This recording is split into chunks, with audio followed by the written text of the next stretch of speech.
Hello everyone, आज की video में हम क्लास 9th की आपकी सामाजिक विज्ञान की वर्कशीट नंबर 6 सॉल्व कर रहे हैं, जिसकी डेट है 20 अप्रैल 2021। इस वर्कशीट में भी हम फ्रांसीसी क्रांति के चैप्टर को आगे कंटिन्यू कर रहे हैं, जिसका फर्स्ट टॉपिक है आज का महिलाओं के लिए क्रांति का अर्थ। ठीक है, महिलाएं फ्रांसीसी क्रांति की गतिविधियों में सक्रिय रूप से शामिल थी। तो जिस तरह से पुरुष बढ़ चढ़कर हिस्सा ले रहे थे, उतना ही बढ़ चढ़कर हिस्सा महिलाएं भी फ्रांसीसी क्रांति में ले रही थी।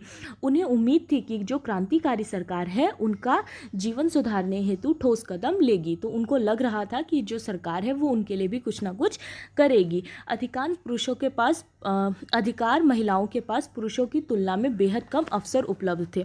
तो जो महिलाएं थी बच्चों, उनके पास पुरुषों के मुकाबले बहुत ही कम अवसर यानी कि बहुत ही कम अधिकार थे। महिलाओं ने अपने हितों पर चर्चा करने के लिए राजनीतिक क्लब शुरू किए और अखबार निकाले। उनकी एक प्रमुख मांग पुरुषों के समान राजनीतिक अधिकार की थी। तो महिलाओं ने अपने आप ही खुद को आगे किया। इसके अलावा उन्होंने अपने लिए राजनीतिक क्लब शुरू किए, अपने लिए अखबार निकाले। ठीक है, वो चाहती थी कि उन्हें भी पुरुषों के समान राजनीतिक अधिकार मिले। उसके बाद 1791 के संविधान में उन्हें निष्क्रिय नागरिक का दर्जा दिया गया। फिर है, शुरू में क्रांतिकारी सरकार ने सुधार लाने के लिए कुछ कानून बनाए, जैसे कि उन्होंने लड़कियों के लिए स्कूली शिक्षा को अनिवार्य बना दिया कि हर एक लड़की को स्कूल की शिक्षा प्राप्त होनी ही चाहिए। सेकंड है, अब शादी को स्वैच्छिक अनुबंध माना गया और नागरिक कानूनों के तहत उनका पंजीकरण किया जाने लगा। तलाक को कानूनी रूप दे दिया गया और मर्द औरत दोनों को ही इसकी अर्जी देने का अधिकार दिया गया। ठीक है, कि दोनों में से कोई भी तलाक ले सकता है। अब महिलाएं व्यावसायिक प्रशिक्षण ले सकती थी, कलाकार बन सकती थी और व्यवसाय चला सकती थी। ठीक है, तो इस तरह से महिलाएं क्या थी, वो सेल्फ डिपेंडेंट होती जा रही थी। उसके बाद है बच्चों, लेकिन राजनीतिक अधिकारों के लिए महिलाओं का संघर्ष जारी रहा। तो उन्हें ये सारे अधिकार तो मिल गए, लेकिन अभी भी उन्हें राजनीतिक अधिकार नहीं मिले थे। इनके नेतृत्व में सबसे महत्वपूर्ण थी, कौन था? ओलंप दे गूज, जो 1791 में इन्होंने पुरुष एवं नागरिक अधिकार घोषणा पत्र की तर्ज पर महिला एवं नागरिक अधिकार घोषणा पत्र तैयार किया और महिला अधिकारों के लिए आवाज़ उठाई। आतंकराज यानी जब रॉबेस्पियर का टाइम था, तो उस टाइम पर सरकार ने क्या किया था, महिला जो क्लब थे, ठीक है, उसको बंद कर दिया। उनकी राजनीतिक गतिविधियों पर प्रतिबंध यानी बिल्कुल ही रोक लगा दिया। ठीक है, ऐसा उन्होंने कानून बनाया। उसके बाद नेशनल कन्वेंशन के शासनकाल में ओलंप दे गूज पर देशद्रोह का मुकदमा चलाया गया और उन्हें फांसी दे दी गई। अंततः 1946 में फ्रांस की महिलाओं ने मताधिकार हासिल किया। उसके बाद इतने संघर्ष के बाद महिलाओं को मताधिकार का अधिकार कब मिला? 1946 में। आपको याद रखना है कि फ्रांस में महिलाओं को वोट देने का अधिकार कब मिला था? 1946 में मिला था, बहुत टाइम बाद। उसके बाद है दास प्रथा और क्रांति। तो उपनिवेशों में दास प्रथा का उन्मूलन जैकोबिन शासन के क्रांतिकारी सामाजिक सुधारों में से एक है। कैरिबियाई उपनिवेश तंबाकू, नील, चीनी एवं कॉफ़ी जैसी वस्तुओं के महत्वपूर्ण आपूर्तिकर्ता थे। अपरिचित एवं दूर देश जाने और काम करने के लिए यूरोपियों की अनिच्छा से श्रम की कमी को यूरोप, अफ्रीका और अमेरिका के बीच त्रिकोणीय दास व्यापार द्वारा पूरा किया जाता था। तो 3 देशों के बीच में व्यापार होता था बच्चों। एक था आपका यूरोप, एक था आपका अफ्रीका और एक था आपका अमेरिका। ठीक है, तो इन तीनों के बीच में ये जो व्यापार होता था, इसे ही त्रिकोणीय व्यापार किया जाता था, जिसमें कि आपका दास व्यापार भी शामिल था। यानी जो लोग होते थे, ठीक है, उनको दूसरों से बेच दिया जाता था।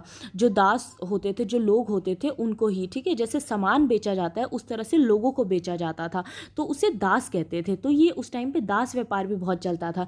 जैसे कि चीनी, नील, ये सारी चीज़ें बेची जाती है, उस तरह से लोगों को बेच दिया जाता था, उपहार दे दिया जाता था।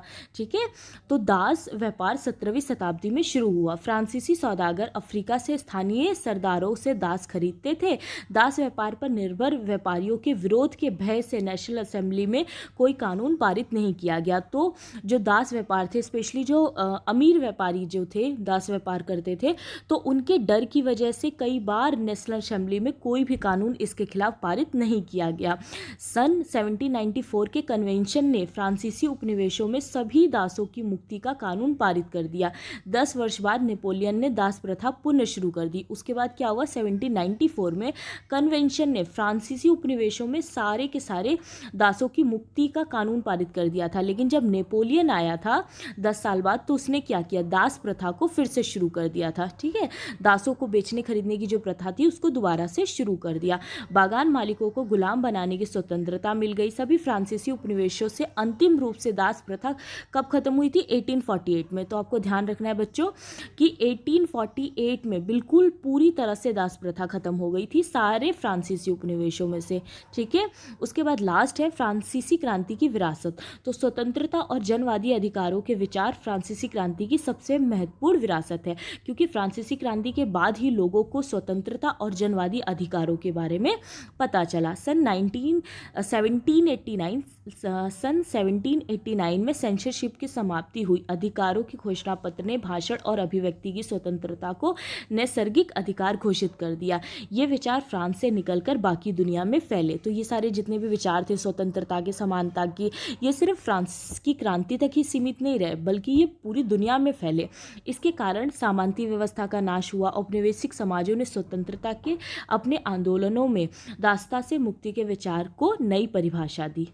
उसके बाद आपके क्वेश्चंस दिए गए हैं बच्चों। फर्स्ट क्वेश्चन है, फ्रांसीसी महिलाओं के लिए क्रांति का क्या अर्थ व महत्व था। तो आप इसका आंसर यहाँ से लिखोगे। महिलाओं ने अपने स्वयं के लिए राजनीतिक क्लब तथा समाचार पत्र शुरू किए। उसके बाद महिलाओं ने अपने राजनीतिक अधिकारों की मांग की। और थर्ड पॉइंट आप लिखोगे, उन्होंने असेंबली में चुने जाने की तथा समान राजनीतिक पद के अधिकारों की मांग की। ठीक है, फिर क्वेश्चन नंबर सेकेंड है, फ्रांस की राजनीति और व्यापार में दासों का क्या महत्व रहा। तो आप इसका आंसर लिखोगे कि बागानी कृषि पूर्ण रूप से दासों पर निर्भर थी। जो बागानी कृषि हुआ करती थी वो पूरी तरह से दास के ऊपर निर्भर थी, इसीलिए उसे बहुत ज़्यादा खरीदा और बेचा जाता था। इसके अलावा अमीर दास व्यापारियों के राजनीतिक व्यापार और विरोध के कारण इसे लंबे समय तक समाप्त नहीं किया जा सका। तो अमीर दास के व्यापारी जो थे वो राजनीतिक व्यापार के कारण उनके विरोध के कारण इसे लंबे समय तक यानी दास प्रथा को खत्म नहीं किया जा सका। उसके बाद थर्ड पॉइंट लिखोगे, 1848 में सभी फ्रांसीसी उपनिवेशों में इसे पूरी तरह से क्या किया गया, समाप्त कर दिया गया। थर्ड क्वेश्चन है, फ्रांसीसी क्रांति के बाद कौन कौन से कानून बने जिनसे आम लोगों का जीवन प्रभावित हुआ। तो आप लिखोगे, लड़कियों के लिए स्कूली शिक्षा अनिवार्य की गई। अब विवाह को स्वैच्छिक अनुबंध बना दिया गया। और थर्ड पॉइंट आप लिखोगे कि तलाक को वैध कर दिया गया तथा महिलाओं और पुरुषों को आवेदन के लिए समान अधिकार दिया गया। और फोर्थ पॉइंट आप लिखोगे, महिलाओं को व्यावसायिक प्रशिक्षण दिए गए। अब महिलाएं कलाकार बन सकती थी, निजी व्यवसाय चला सकती थी। ठीक है, उसके बाद लास्ट क्वेश्चन है, फ्रांसीसी क्रांति के उन विचारों की सूची बनाइए जिनका प्रभाव हम अपने जीवन में स्पष्ट रूप से देख पाते हैं। तो इसका आंसर होगा बच्चों फोर्थ। ठीक है, फ्रांसीसी क्रांति की वजह से हमें कई सारे विचार देखने के लिए मिलते हैं, जैसे कि स्वतंत्रता, पूरे विश्व पे इसका फर्क पड़ा था ना। इसके अलावा समानता, बंधुत्व देखने के लिए मिलता है, लोकतंत्र देखने के लिए मिलता है। ओके, तो ये थी आज की आपकी वर्कशीट। आई होप आपको अच्छी लगी हो। Thank you so much.